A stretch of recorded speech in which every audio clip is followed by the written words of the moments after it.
جس طرح ڈھال آپ کر دیتے ہیں جنگ میں برستے ہوئے تیروں کے سامنے، تو وہ تیر ڈھال سے ٹکرا کے گر جاتے ہیں اور آپ کو نقصان نہیں پہنچتا، تو روزہ بھی آتش دوزخ سے ڈھال ہے، جہنم کی آگ سے بچانے والا۔ روزے دار کو اللہ کی خاص رحمت نصیب ہوتی۔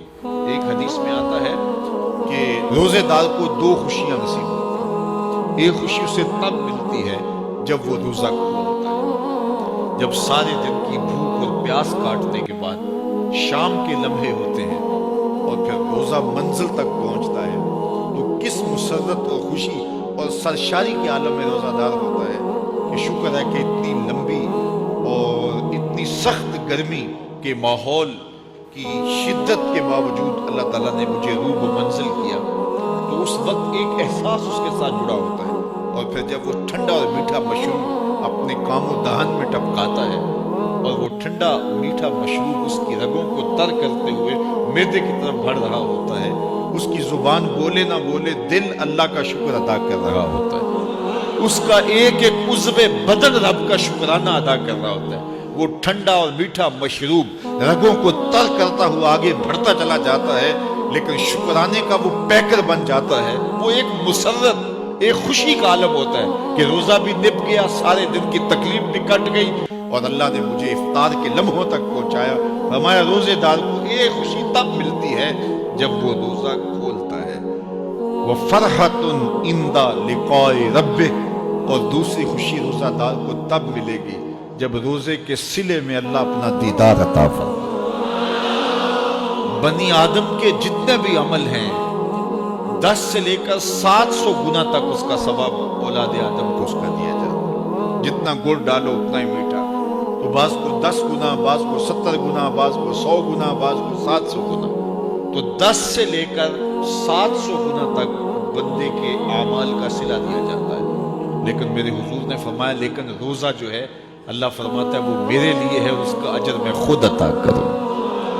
جب وہ خود عطا کرے گا تو کتنا عطا کرے گا؟ سخی اتنا بڑا ہو تو پھر کیا عطا کرے گا؟ بلکہ بعض نے اس کو عجزی ہی کی بجائے عجزہ پڑھا ہے، صیغہ مجہول، کہ روزہ میرے لیے ہے اور اس کی جزا میں خود ہوں۔ باقی اعمال کی جزا جنت ہے، جنت کی نعمتیں ہیں اور بہت کچھ ہے، لیکن روزے کی جزا میں خود ہوں۔ اور جس کو وہ خود مل گیا پھر جنت میں مل گئی، جنت والا جو مل گیا پھر جنت بھی مل گئی، جنت کی نعمتیں بھی مل گئی۔ تو روزہ اللہ کی خوشنودی کا ذریعہ ہے، اس کی رضا کا ذریعہ ہے۔ تو خوش نصیب لوگ روزے کی برکتیں حاصل کرتے ہیں۔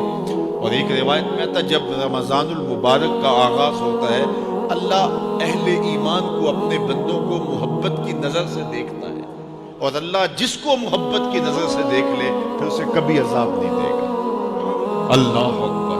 تو یہ روزہ دار کے لیے اللہ کی کرم نوازیاں ہیں، اللہ کی رحمتوں کے اجالے ہیں جو اس کے اوپر برستے ہیں۔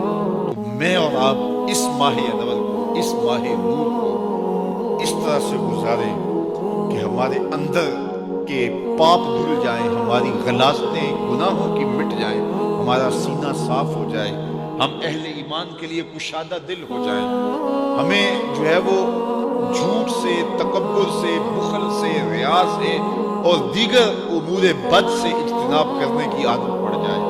روزہ جو سکھانا چاہتا ہے ہم وہ اس سے سیکھ لیں، اور روزے کی برکات ضبط نفس کی صورت میں ہمیں نصیب ہو جائیں، تو ہم روزے کے بعد بھی، ماہ صیام کے گزرنے کے بعد بھی ایک نئی زندگی لے کر، ایک تازگی لے کر، ایک نور و روشنی لے کر کے جو ہے وہ معاشرے کے، اسلامی معاشرت کے ایک اہم فرد کی صورت کے اندر جو ہے وہ سامنے آئے۔ تو اللہ اس ماہ صیام کی برکتیں ہمیں نصیب فرمائے۔